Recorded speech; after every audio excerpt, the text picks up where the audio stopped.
സത്യമാർഗം സുരയ്യ നക്ഷത്രത്തിലാണെങ്കിൽ പോലും ഇദ്ദേഹത്തെ പോലുള്ളവർ അത് അന്വേഷിച്ച് കണ്ടെത്തുമായിരുന്നു എന്ന്. ആ മഹാ അന്വേഷണ ത്വര, ആ അറിയാനുള്ള ഉത്കടമായ ആഗ്രഹം, സത്യാന്വേഷണത്തിൻ്റെ ആ വല്ലാത്തൊരു സമർപ്പണത്തിന് സമ്മാനമായി തിരുനബി സല്ലല്ലാഹു അലൈഹി വസല്ലം ഒരു സ്വഹാബിയുടെ തലയിൽ കൈവച്ച് പറഞ്ഞ വാക്കുകളാണ്. ആരാണ് ആ സ്വഹാബി? കഥ കേൾക്കാം.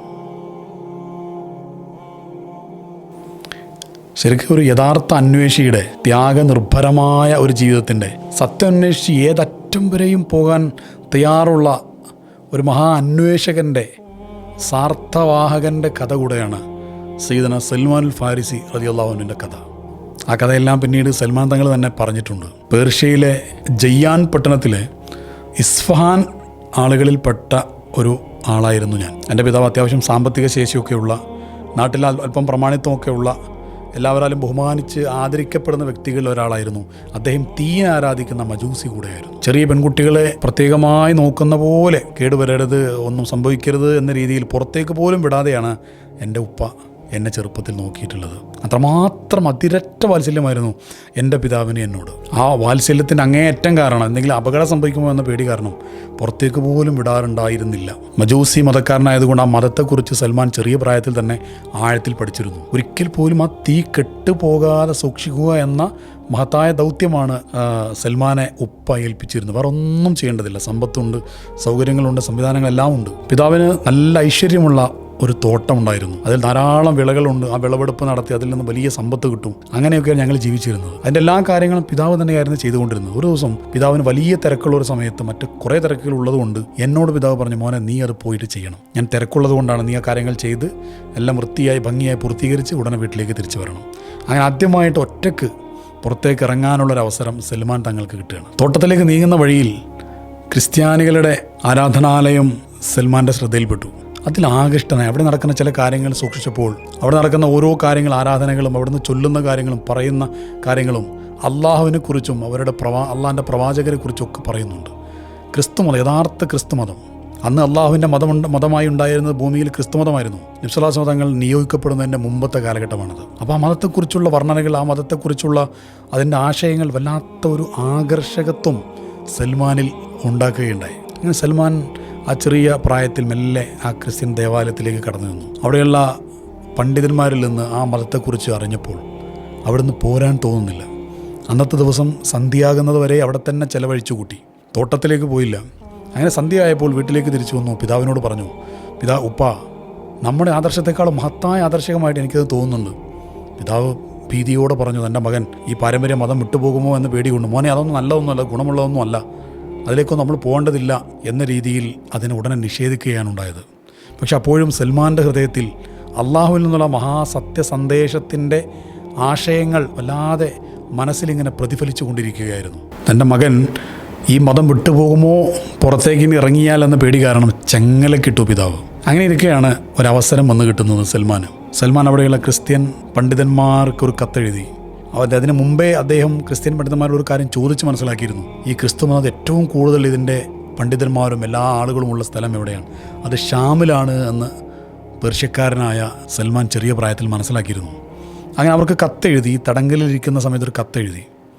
എന്നിട്ട് പറഞ്ഞു, ഷാമിലേക്ക് പോകുന്ന ഏതെങ്കിലും സംഘത്തെ കിട്ടിയാൽ ദയവായി എന്നെ അറിയിക്കണം. എനിക്ക് ഷാമിലേക്ക് പോകണം, മതത്തെക്കുറിച്ച് കൂടുതൽ പഠിക്കാൻ ആഗ്രഹമുണ്ട്. ഇത് തീർച്ചയായിട്ടും ക്രിസ്ത്യൻ മത പണ്ഡിതർക്കും താല്പര്യമുള്ള വിഷയമായിരുന്നു.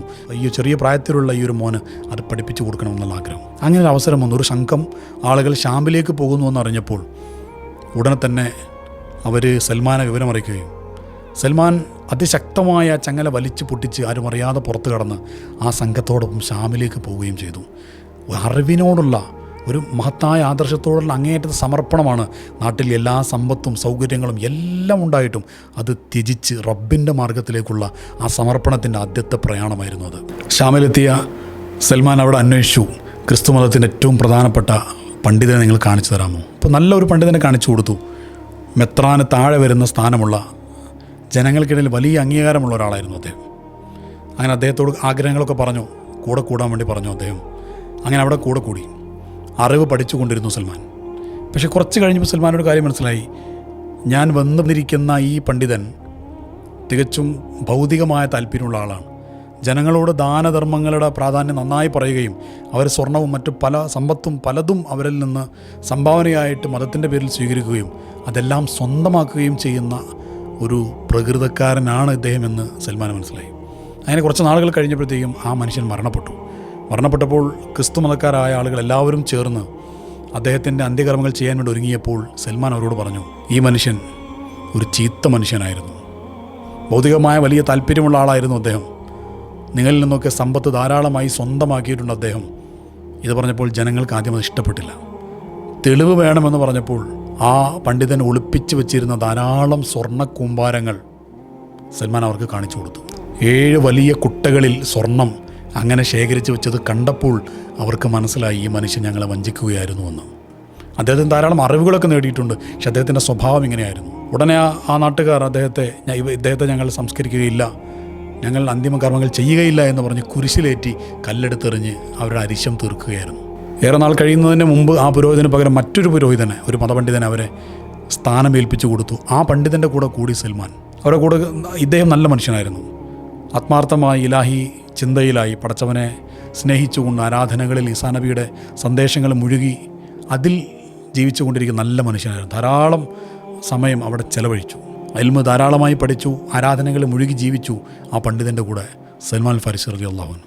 ആ പണ്ഡിതന് ഏകദേശം വാർദ്ധക്യമെത്തിയപ്പോൾ സൽമാൻ ഫാരിസി അവരോട് ചോദിച്ചു, പ്രിയപ്പെട്ട ഗുരുവന്ദ്യരെ, അങ്ങയുടെ കാലഘട്ടത്തിന് ശേഷം ഞാൻ ആരുടെ കൂടെ കഴിയണമെന്നാണ് അങ്ങ് ഉപദേശിക്കുന്നത്? അപ്പോൾ അവർ പറഞ്ഞു, മകനെ, മൊസൂൾ എന്ന് പറയുന്ന ഒരു പ്രദേശമുണ്ട്, ഇറാഖിലെ ദജ്ല നദിക്കരയിൽ അടുത്തുള്ള ഒരു പട്ടണമാണത്. അവിടെ ഒരു നല്ല മനുഷ്യനുണ്ട്, മോൻ അവിടേക്ക് പോവുക, എൻ്റെ കാലഘട്ടത്തിന് ശേഷം. അയാളേക്കാൾ ഉത്തമനായ ഒരാളെ എനിക്ക് വേറെ അറിയില്ല, മകൻ അങ്ങോട്ട് പോവുക എനിക്ക് ശേഷം. അങ്ങനെ ഏതാനും കാലങ്ങൾ കഴിഞ്ഞപ്പോഴത്തേക്കും ആ പണ്ഡിതൻ മരണപ്പെടുകയും അദ്ദേഹത്തിൻ്റെ നിർദ്ദേശപ്രകാരം ഇറാഖിലെ മൊസൂളിലേക്ക് സൽമാൻ ഫാരിസി യാത്ര പോവുകയും അവിടെ ചെന്ന് ഈ പണ്ഡിതനെ കണ്ട് കാര്യങ്ങളെല്ലാം പറഞ്ഞു. ആ പണ്ഡിതൻ സൽമാൻ ഫാരിസിയെ സ്വീകരിച്ചു. പിന്നെ കുറേ കാലം സൽമാൻ ഫാരിസി ആ പണ്ഡിതൻ്റെ കീഴിൽ അറിവ് നേടിക്കൊണ്ട് അള്ളാഹുവിനെ ഇബാദത്ത് ചെയ്തുകൊണ്ട് കഴിഞ്ഞുകൂടുകയാണ്. അങ്ങനെ കുറേ കാലം കഴിഞ്ഞപ്പോൾ ആ പണ്ഡിതനും വാർദ്ധക്യമെത്തിയ സമയത്ത് സൽമാൻ ഫാരിസി ആ പണ്ഡിതനോട് ചോദിച്ചു, അള്ളാഹുവിൻ്റെ തീരുമാനപ്രകാരമാണ് ഞാൻ താങ്കളിലേക്ക് എത്തിയിട്ടുള്ളത്, ഇനി ഞാൻ ആരുടെ അടുത്തേക്ക് പോകണമെന്നാണ് താങ്കൾ ആഗ്രഹിക്കുന്നത്? അപ്പോൾ ആ പണ്ഡിതൻ പറഞ്ഞു കൊടുത്തു, മകനെ, നസീബീൻ എന്ന് പറയുന്ന ഒരു സ്ഥലത്ത് ഒരു നല്ല മനുഷ്യനുണ്ട്, നീ അങ്ങോട്ട് പോകണം. മൊസൂളിൽ നിന്ന് ഷാമിലേക്ക് പോകുന്ന വഴിയിലുള്ള ഒരു പട്ടണമാണത്. ആ പുണ്യവാളൻ്റെ അടുത്തേക്ക് താങ്കൾ യാത്രയാവണം എന്ന് പറയുകയും കൂടുതൽ വൈകാതെ ആ പണ്ഡിതന് മരണപ്പെട്ടു. അങ്ങനെ നസീബീനിലേക്ക് സൽമാൻ ഫാരിസി ദീനിന് വേണ്ടിയുള്ള റബ്ബിനെ അന്വേഷിച്ചുള്ള സമർപ്പണത്തിൻ്റെ യാത്ര തുടരുകയാണ്. നേരത്തെ തൊട്ടുമുമ്പുണ്ടായിരുന്ന 2 ആളുകളെ പോലെ നല്ല മനുഷ്യനായിരുന്നു നസീബീനിലെ ആ പണ്ഡിതനും. ആ പണ്ഡിതൻ്റെ കൂടെ ആ പണ്ഡിതൻ്റെ അടുത്തേക്ക് ചെന്ന് കാര്യങ്ങളൊക്കെ അവതരിപ്പിച്ച് അപ്പോൾ ആ പണ്ഡിതൻ സന്തോഷത്തോടെ സൽമാൻ ഫാരിസിയെ സ്വീകരിച്ചു. മകനെ, എന്നോടൊപ്പം കഴിയാം, വിജ്ഞാനത്തിലും ഇൽമിലും അമലിലുമായി ആ ജീവിതം കഴിച്ചുകൂട്ടി.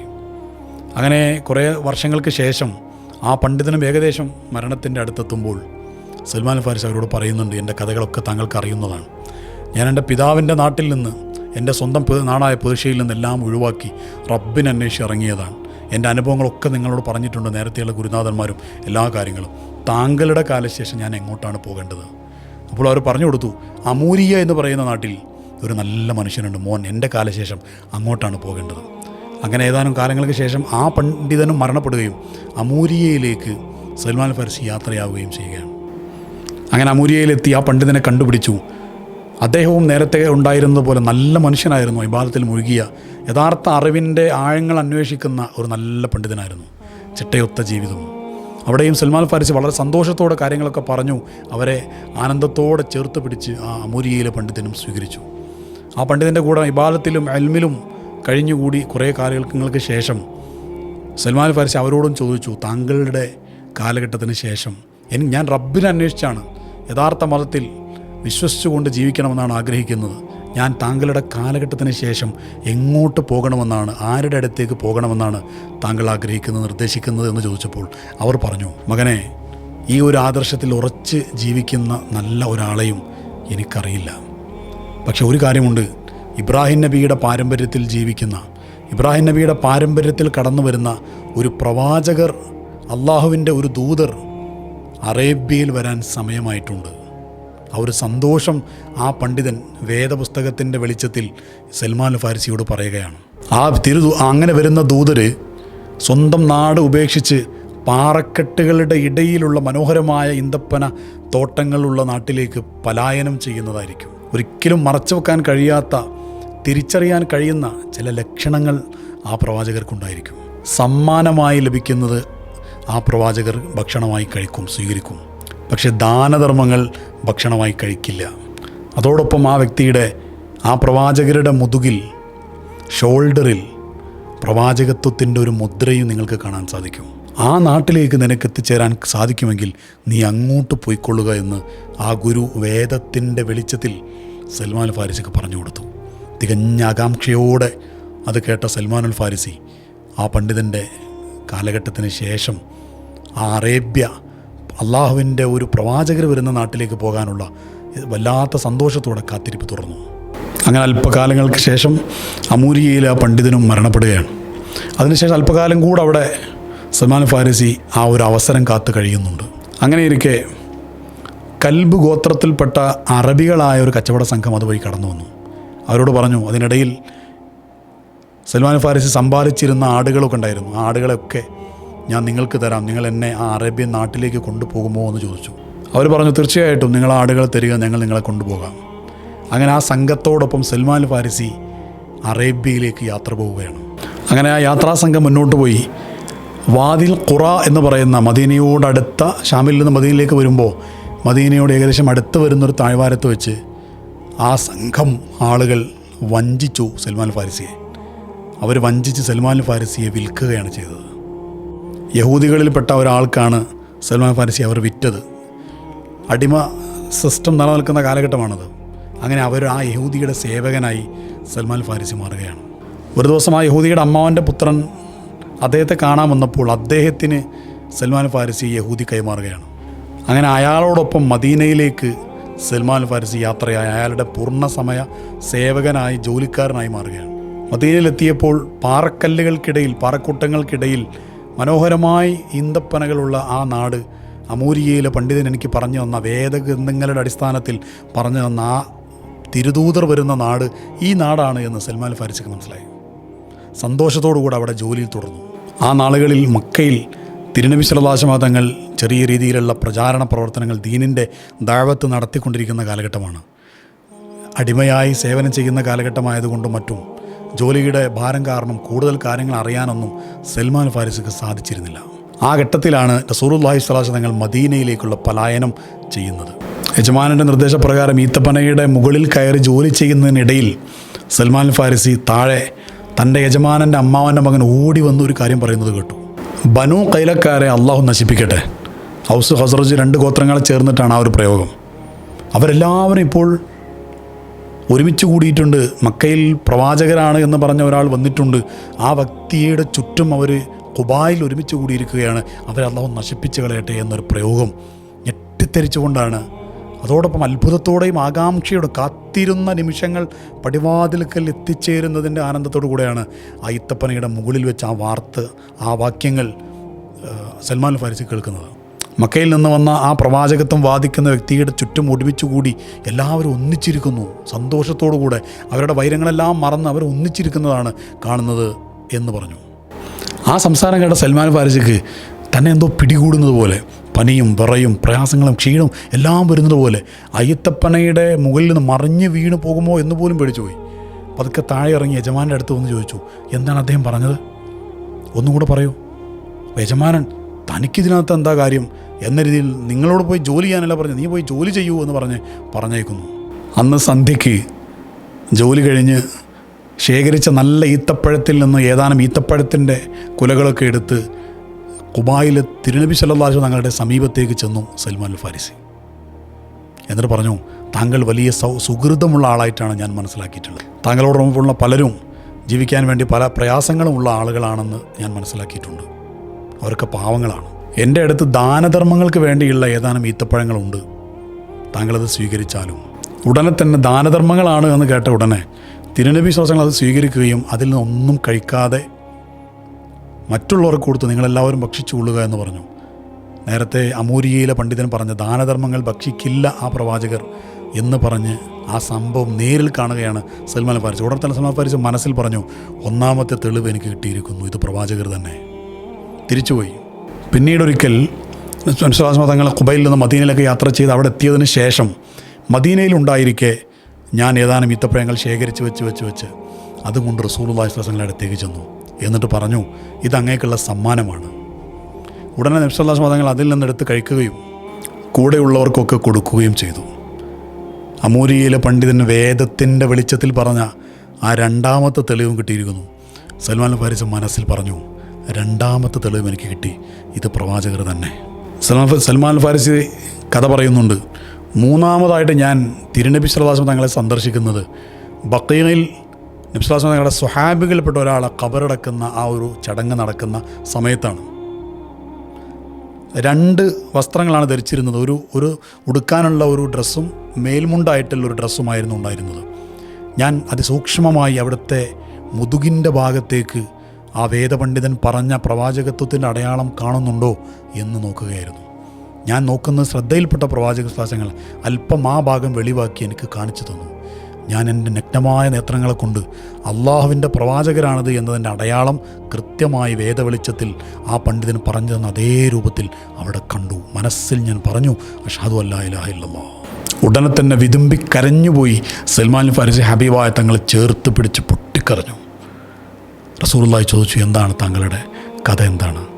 ഇത്രയും നീണ്ട സംഭവബഹുലമായ സത്യമന്വേഷിച്ചുള്ള മഹായാത്രയെക്കുറിച്ച് സൽമാൻ ഫാരിസി വിവരിച്ചപ്പോൾ ഹബീബായ സ്വല്ലല്ലാഹു അലൈഹി വസല്ലം തങ്ങൾ വലിയ സന്തോഷത്തോടെയും ആദരവോടെയും സൽമാൻ ഫാരിസി തങ്ങളെ ചേർത്ത് പിടിക്കുകയാണ്. പിന്നീട് പറയുന്നുണ്ട്, സൽമാൻ എന്നിൽപ്പെട്ടവനാണ്, അഹ്ലുബൈത്താണ്, സയ്യിദാണ് എന്നവരെ റസൂലുള്ളാഹി തങ്ങൾ പിന്നീട് പറയുന്നുണ്ട്. സൽമാൻ ഫാരിസിയുടെ കഥ കേൾക്കാൻ സ്വഹാബികൾക്ക് എല്ലാവർക്കും വലിയ ആവേശമാണ്. അത്രയും ത്യാഗത്തിൻ്റെയും സമർപ്പണത്തിൻ്റെയും കഥയാണ് സൽമാൻ ഫാരിസി തങ്ങളുടേത്. ഒരു മഹായാത്രയുടെ അവസാനം അന്വേഷിച്ച് നടന്ന മഹാസമുദ്രത്തിൽ ലയിച്ചു ചേരുന്ന സുഗന്ധപൂരിതമായ ഒരു അരുവിയുടെ കഥയാണ് സൽമാൻ ഫാരിസി റളിയല്ലാഹുവിൻ്റെ കഥ. അള്ളാഹുവിൻ്റെ ഹബീബിൻ്റെ സവിധത്തിൽ ഈ മഹാത്മാക്കളായ സ്വഹാബത്തിൻ്റെ കൂടെ ഒരുമിച്ച് കൂടാൻ അള്ളാഹു നമുക്ക് തൗഫീഖ് നൽകട്ടെ.